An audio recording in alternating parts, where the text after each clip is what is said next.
Yes, Red Son. oh, I'm already on there. Oh, yep. Anybody else need to sign in? That's for the public hearing. Anybody else need to sign in? Yeah, we need it.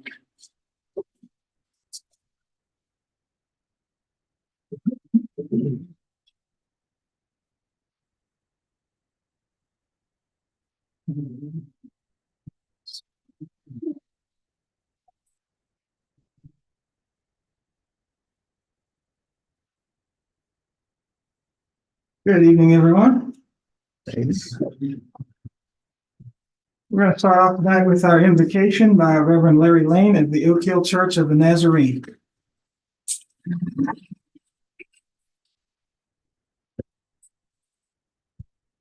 Almighty God, we pause tonight and just reflect on the privilege that it is to be here tonight and praying, offering up this petition, this invocation to you at the beginning of this meeting. God, I thank you for the opportunity you've given me to pray this prayer tonight. Thank you to the council for allowing me to pray. And God, we just come to you because we need wisdom for the things that are ahead of us today, God. We need your wisdom. We need your intervention, the intersection of your ways with our ways. God, we need your help to guide Oak Hill into what it needs and wants to be. And so, God, we ask that you would come and you would intervene in this meeting tonight, that you would permeate every part of it. There be a strong sense of your presence, and we'll give you thanks and praise, God. Give eyes to see, ears to hear, and give hearts, God, will be responsive to your leadership tonight. So again, that Oak Hill can be everything that it can be for your glory. In Jesus' name. Amen. Thank you, Pastor. Join me in our pledge of allegiance. Pledge Allegiance to the flag of the United States of America and to the republic for which it stands, one nation, under God, indivisible, with liberty and justice for all.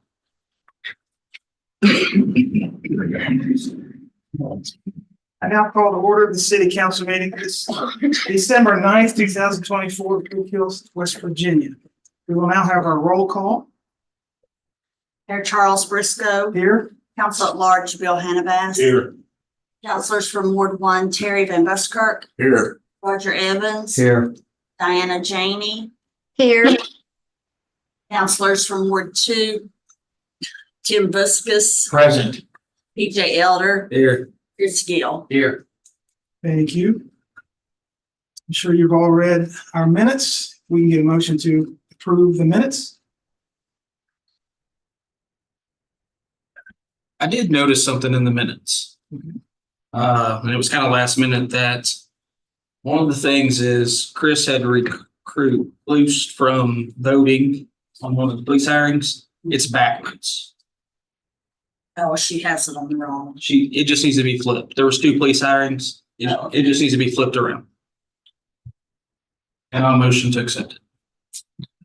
I second it. All right, we have a motion and a second that the reading of the minutes be approved. All those in favor? Aye. All opposed?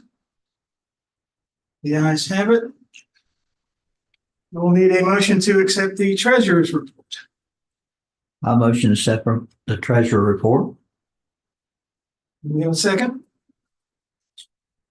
I'll second that. Any further questions on the motion? All those in favor to accept the treasurer's report, say aye. Aye. Opposed? Opposed.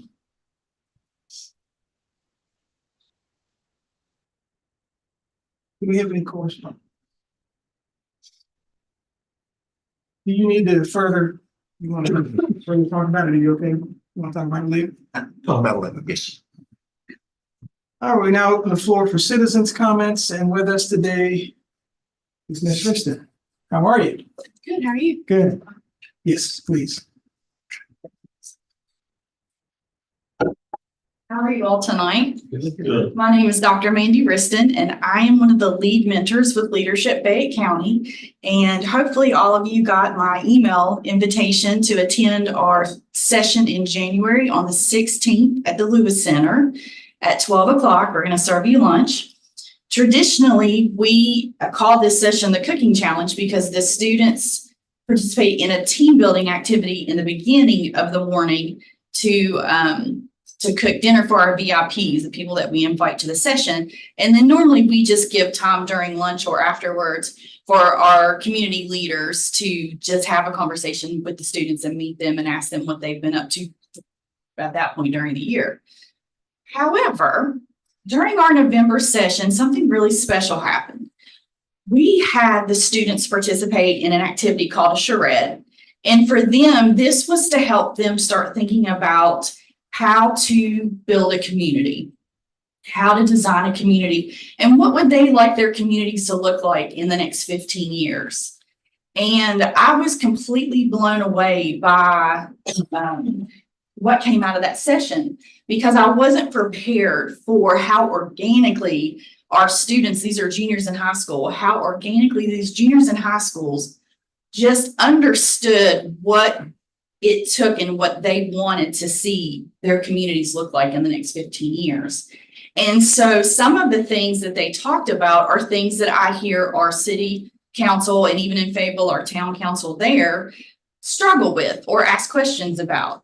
And so I thought to myself, you know, we're always as adults asking, what is it that we can do to keep our young people here or entice them to come back after they go to college? And so I thought, I've got to get these kids in front of Oak Hill City Council, because I think that you will hear a message and maybe get some questions answered that you probably just had for yourselves over the time. And so this is just a personal invitation. It would mean the world to these students if you would come. And I know it's difficult because you have jobs and you have other responsibilities. Even if you can send a representative on your behalf just to listen and bring back information, it would mean the world to them. They practiced their presentations today during their session, and it was sort of like, this is just another activity that Mandy and Jeff Heater are having us do. But then when we told them who we were going to invite, they were like, you're going to put us in front of people, decision makers, leaders of the community. And then it clicked. So they're excited and they're hoping that you're going to come. So I don't know how to end it.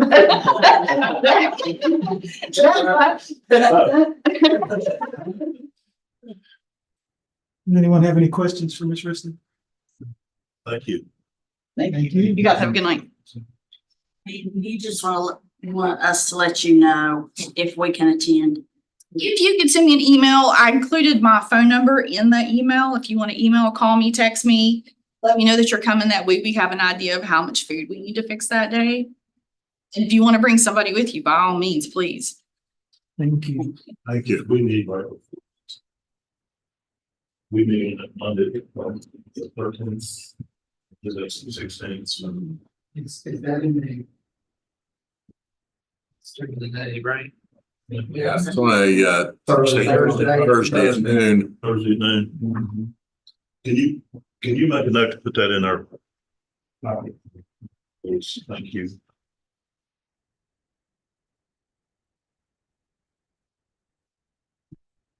All right. We had a special invitation from the New River Symphony Chorus. They have a concert, and unfortunately it's tonight at 7. So sorry, guys, that we could not make that, but maybe next year. We will now move into our unfinished business. The vacant building registration fees. I now open the public hearing. Does anyone have any comments? If no one has any comments, I now close the public hearing. We'll move on to unfinished business. Item number 2, consider lifting the sunset date and make other revisions to the recreational trail vehicles ordinance OHMC 10.12. And that is the ordinance that you had first reading on the last, and I think it's in, yeah. And it changes the vacant property registration fees and makes the time shorter. It's a 60-day time limit. Oh, I'm sorry. I'm on this is the wrong agenda.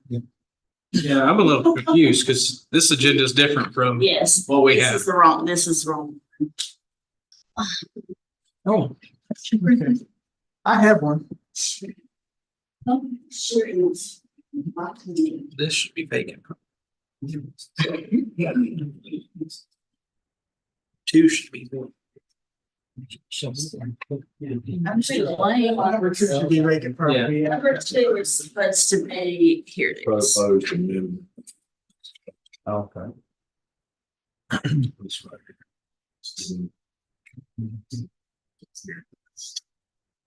Okay, item number two is consideration to adopt amendments to vacant building ordinance OHMC 11.12. No, but I had to change it, and I changed it in this year. Not that she has to bring it up.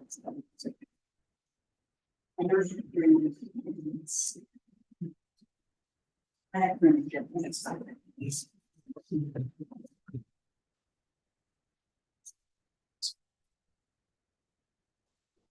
It was right, what you all looked at was. Thank you. Okay. Sorry. That's- Sorry. Take every now and then, we ain't human. So it's the vacant property registration. Yeah.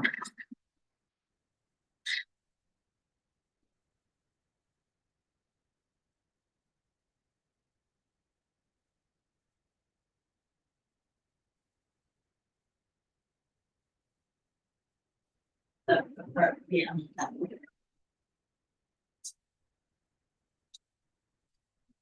So changed the 60-day, changed it to 60 days and it, because it was 180. And the fees have changed. And we did have, we advertised for the public hearing. We had this amendment in our office available for people.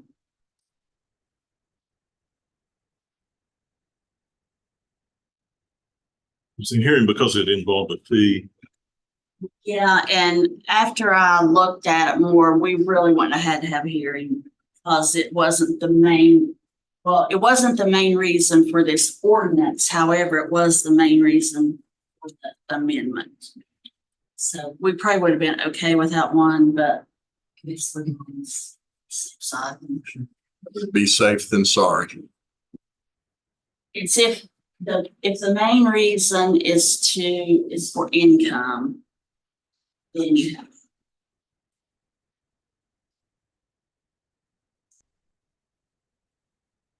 Mayor, I will make the motion to adopt the amendments to vacant building ordinance 11-12. Second that. We have a motion and a second to adopt the amendments to the vacant building ordinance. All those in favor? Mayor, if I could, Go ahead. I voted no the first meeting, and I just want to state why. I think the registration fee is too expensive. I believe in a vacant property registration program, but I think it's a burden on people that obviously are already burdened with the cost of maintaining property. It's some type of financial problem for them in most cases. And I think that starting out with a $200 registration fee, number one, certainly not going to entice somebody to register their property. And second of all, it's going to penalize somebody that might be in dire needs of cash to get their vacant property occupied. So I'm just wanting to state I'm opposed. I just wanted to let everybody know why I'm opposed.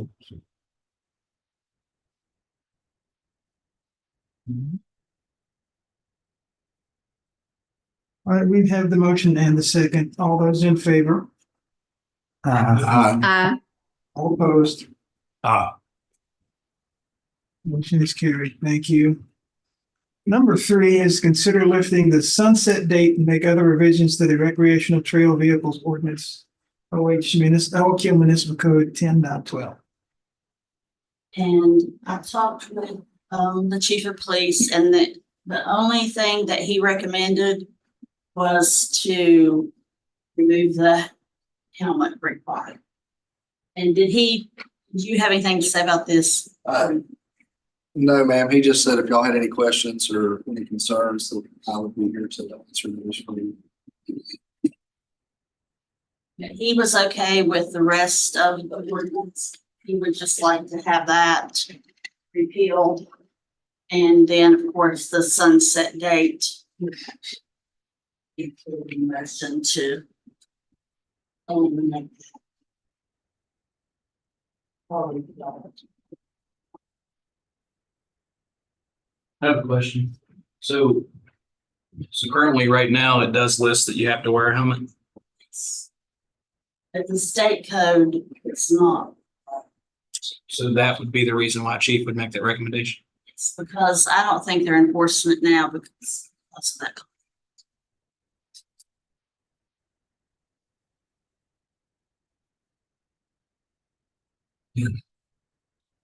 I make a motion that we, repeal the helmet requirement. And, I also make a motion that we repeal the March 31st sunset date. They both be removed from N12 all-terrain vehicle. I'll second that motion. We have a motion and a second. Any further questions? All those in favor? Thank you. All opposed? Motion is carried.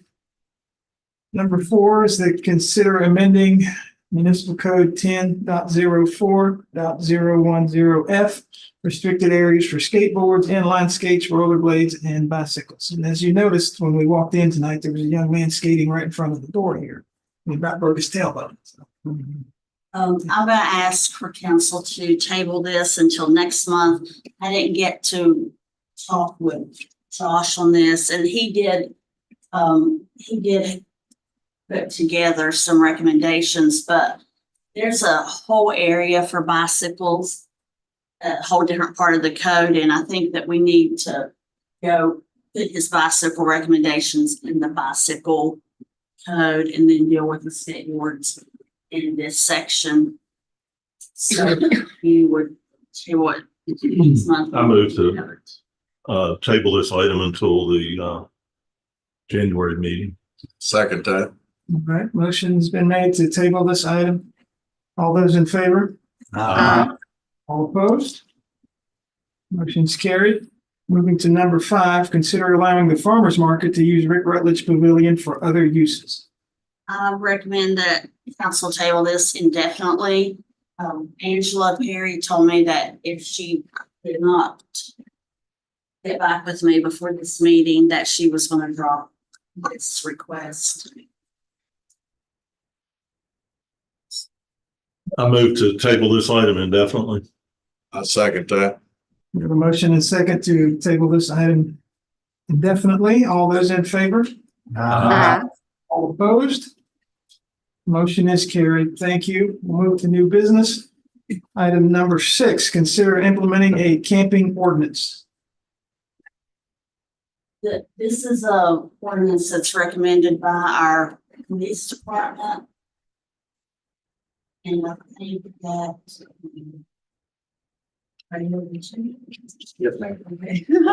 That Lieutenant Pike has something he wants to talk about. Good evening, council.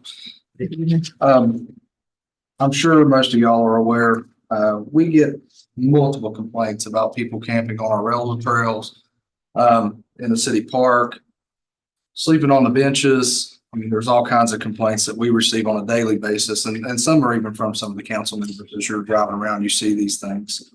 I I have done extensive research into this, and there's a handful of cities in the state of West Virginia that has implemented a camping ordinance.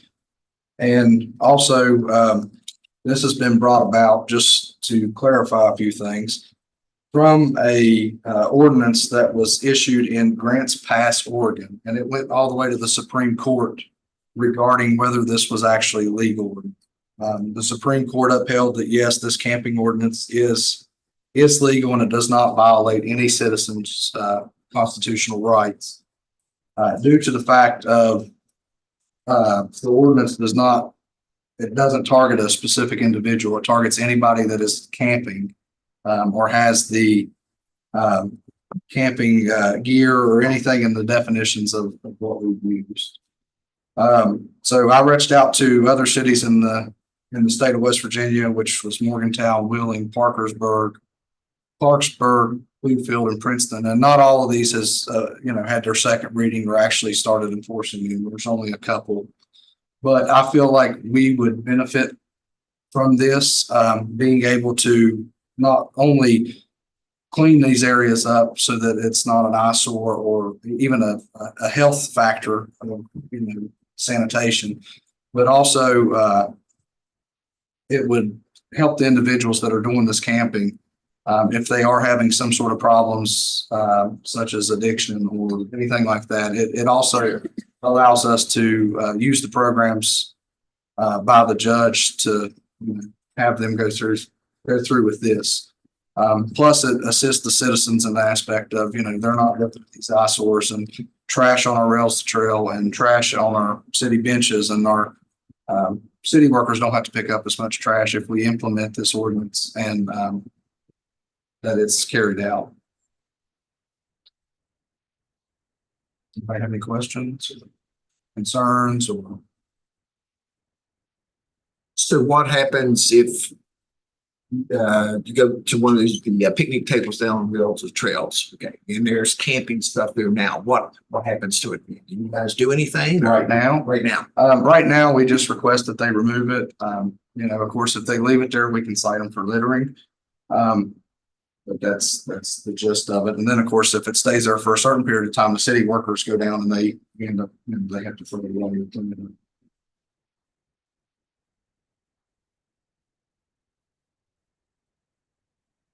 Versus what happens if this ordinance passes? Well, if this ordinance passes, something like that would happen. At that point, we would advise the individual of, hey, listen, we have a camping ordinance. And also, just to give some reference, in future hopes of this, the Hatfield McCoy Trail coming in, it actually allocates by the city manager's directory that she can issue permits for areas of camping. If somebody in the city wants somebody to camp on the property, like, if Mr. Elder has a friend that wants to camp on his property, there's a permit access to do that so that it's not, it's not illegal. But with this ordinance, it would allow us to either find the individual, which would be the same as the littering, or, like I said, a lot of these individuals that are doing this camping, they have some sort of alcoholism, addiction,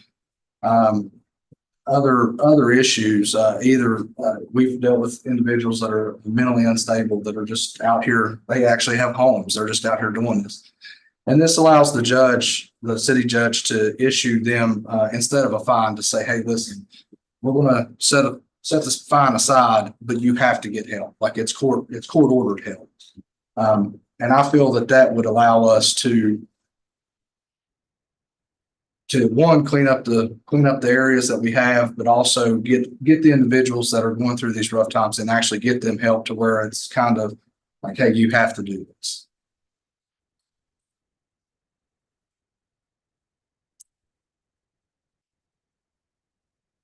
Now, the permit you was talking about for camping, like if Mr. Elder did have somebody, does that permit have a time limit on it? Yes, and like I said, again, it's up to the city manager to issue the permit. We've also had multiple calls where individuals own a few lots, 2 or 3 lots, in the city, and they find somebody camping on their property. Well, again, this is one of them. Hey, you got a ticket for trespassing. you know, a ticket for littering. You know, here's your tickets, go on about your way. There's not a whole lot we can do. Well, again, this is one of those issues where if they don't have written permission from that individual, whether it be a VRBO that somebody owns in Washington, and they don't have written permission from that owner, and they say, oh, I was allowed to. Well, if you don't have written permission, then at that point you would be violating this ordinance. And then at that point, again, you know, it allows us to go through the process of saying, hey, here's some avenues that we're going to help you. You know, if you don't want to pay the fine, you can go through these courses or treatments or the other availabilities that we have through the court system. And like I said, as far as the permits, that was one issue that I foreseen might be a problem later. So instead of trying to revise it later, we just kind of left it in the power of the city manager. That way, if this trail comes in, which I hope, you know, it does, but if it does come in, then any individual that has some property in here, you know, they would be allowed to open that to camping or to, you know, have an RV.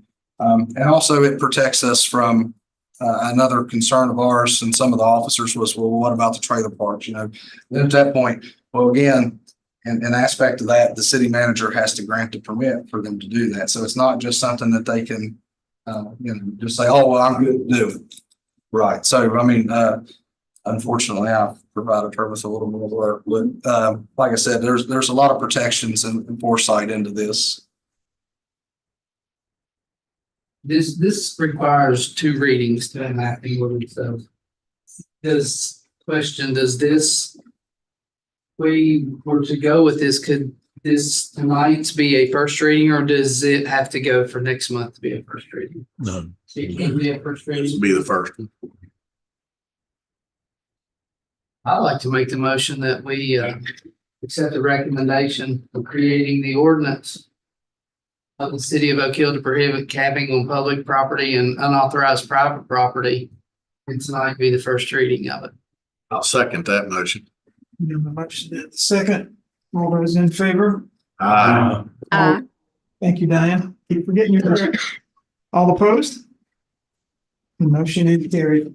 Thank you, Lieutenant Petty. Yes, sir. Now that you got the promotion, are you not going to be able to drive me this year? I'll drive you whenever you want. Just let me know. Yeah. Moving on, number 7, consider changing I can't even say it. Consider changing residency requirements for city manager. Article 10, number 2 of the charter.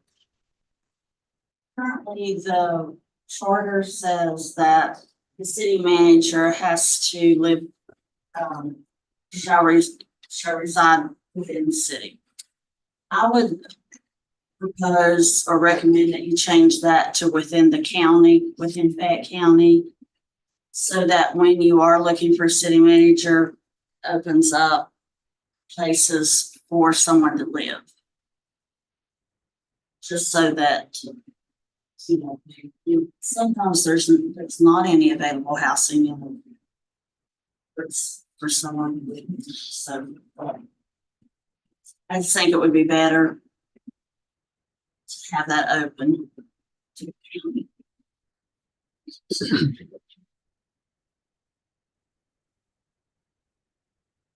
This is a charter change, so it requires a public hearing.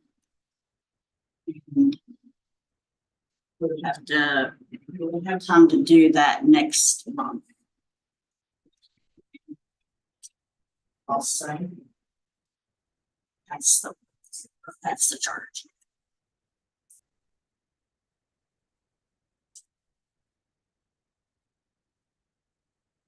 I would move to pass the charter change to Article 10, parentheses 2 of the charter. I second it. We have a motion and second. The charter change requirements for city manager. All those in favor? All opposed? Thank you. Hopefully we won't have to worry about that for a while. Number 8, consider request from chief of police to use opioid settlement funds to purchase additional cameras. Yes, we have implemented, the cameras. I believe there was 30 that we purchased, and some of the cell boxes. Again, we have looked up other cases and stuff, and they've solved some murders and things of that nature using some cameras similar to what we have. As many of you are aware, we just had an issue at the city park. Our cameras down there were able to, they allowed us to identify and find out what individuals actually done the destruction, stole the items, and we're working on that in the process. So they have been very beneficial. We already have some cameras at the city park from this last lot that we bought, but we also have some older city cameras that I know we had at the department. I know there was a few up here at the amphitheater, and that would probably have to be replaced within a short period of time here because they're going out. So in light of that, we figured it would be best to use these cameras that we're already using that y'all allowed us to purchase last time. An aspect of it, they have more capabilities to assist us and to assist the citizens in what we can do with them. So the chief said, asked me to come up here and request up to another $50,000 to implement more cameras at the city park to replace what needs to be replaced down there from our old camera system, to update it. And I know the amphitheater was another spot right now that he mentioned, along with the rails to trail. As many of y'all are aware, they're internet based, so that would allow us to purchase more cell boxes to put them out where in areas that we don't have cells or we don't have internet service from the businesses or the city itself. How many more was he wanting? Well, like I said, right now it's kind of one of them deals where we're replacing stuff as it goes out and we're implementing it in problem areas, of course, collecting the data and things of that nature. I know we've added 4 at the city park in the last month or two. I apologize. I hunted a little bit, so I'm not sure exactly what all they got done while I was gone, but I know there are 4 of our new cameras at the city park, and 2 of those require us to use the cell boxes. And what that does, that just provides that camera with internet through a cellular service, like a hotspot type. So like I said, with those in mind, we would eventually we'd like to have one every intersection in town, every major crime area, every, at multiple at the park. I know Collins, we only have 1 camera in operation right now, again, with the cell data issue, because we have to have cell service, and out there's not really places. So that's what we're trying to implement is, again, and that was his request when I spoke to him today, was up to $50,000 more to implement the new cell boxes and more cameras. How much money do we have left in that? So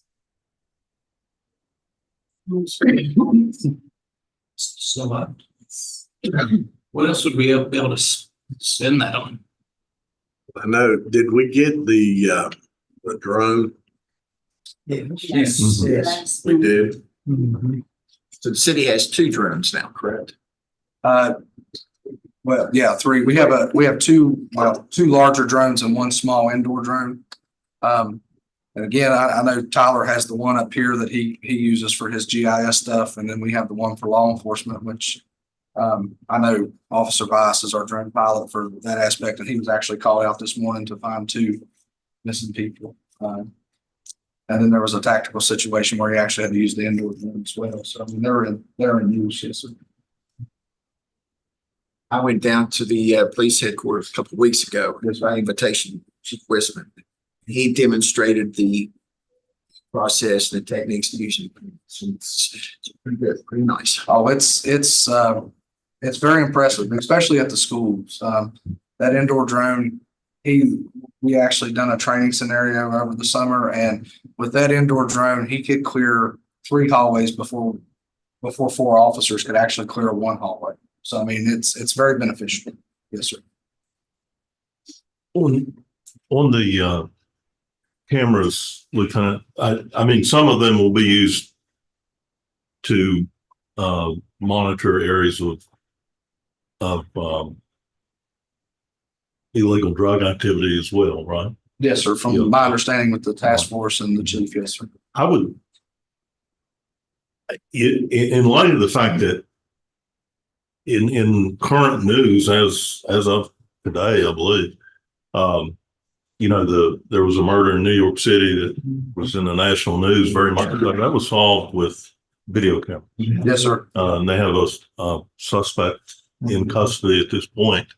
It wouldn't have been possible without video. And the chief of New York said that. Yes, sir. And in light of that, if it's allowable, I would consider authorizing $75,000 for video cameras. I would second that. Yes, I would, myself. yes. I'll put that in form of a motion. Hold on. Sorry. If we have, do we have 200,000 left? What else could we use that for? That would be to do more than 75,000, like he's saying. The camera technology is absolutely unbelievable. And as Lieutenant Pack's saying is, you know, we like to have them in intersections. You look at your return on investment too. Just more, could we do more than 75,000? Yeah. I think that's where the city's gonna get the safety factor the biggest. Yeah, you look at the return on I don't know investment. if the chief had other plans. That money, I'm not. As of right now, like I said, I've been off for a little bit of time, so me and him, we haven't got to correlate a lot. And then, of course, he ended up sick over the weekend. So that's the discussion that we had right now. I mean, I'm sure. What if we was to go with Bill 75? And then if something later, we still have that left to fall back That and come back to. To a certain amount and if he had. So- up to. Yeah, let's do it that way. Yeah. I mean, I'm good with agree with that. 75,000. Yes, sir. so you want to make that a little bit? Up to $75,000. I second it. Thank you, Lieutenant. We have a motion and a second to use $75,000 of the opioid settlement money towards our camera system. All those in favor? All opposed? All right, thank you. All right, guys, I'm gonna move MS4 up and then I'm gonna ask for a motion to accept all department reports at one time. No, I'm still on gutters and downspouts, so where and how downspouts outlet are incredibly important. If they're disconnected and outlet over the ground, great, just make sure they flow away from your home's foundation, but you are also not flooding your neighbors. If your downspouts are buried, you should check where they outlet or flow to and make sure they are not damaged in any way. If they simply daylight and run out over the ground, they will work like the disconnected downspouts. If they do not daylight anywhere, you'll want to find out where they go and possibly have them corrected. So don't let your water just run anywhere Or connected to the sewer. or connected to sewer, especially do not connect them. Okay. Chief Richmond, did you have anything? We can get a motion to accept all the department reports. I'll make a motion to accept all department reports. I'll second the motion. We have a motion and a second to accept all department reports as is. All those in favor? All opposed? The motion is carried. Now we move to council comments. Anyone? Yes, over the Thanksgiving week, I went down to the Lewis Center where they had the community Thanksgiving dinner. Worked a little bit Tuesday morning and then also on Thanksgiving morning. And it was a good community effort. They served over 3,200 Thanksgiving dinners. Leslie Taylor was the contact person, I guess you would say. And she has it down to a science. So I just think I want to recognize everybody that was involved with that. Thank you. All right, I have a question, maybe the city manager can answer. The project, the sewer project, it was slated to start around in November. Is that on schedule still to start soon? They've already started identifying manholes. We'll have our first project meeting Wednesday. We have a century board meeting Wednesday, so that afternoon we'll have a project. We can go over all the things that has been happening. But they have identified some manholes and have submitted their first invoice. Now that's contract number 2, which is they're the ones that are working. I don't know about the other contracts. So they're supposed to be. So it's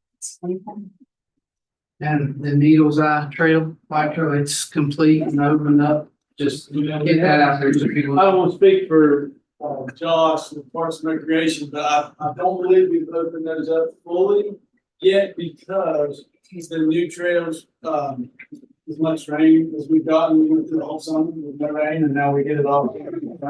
The trails with the compaction, they need traffic, but they don't need it when it's wet. So you gotta let it dry out a little bit and then it can get traffic on it and get compacted. Then it'll better sustain traffic during it.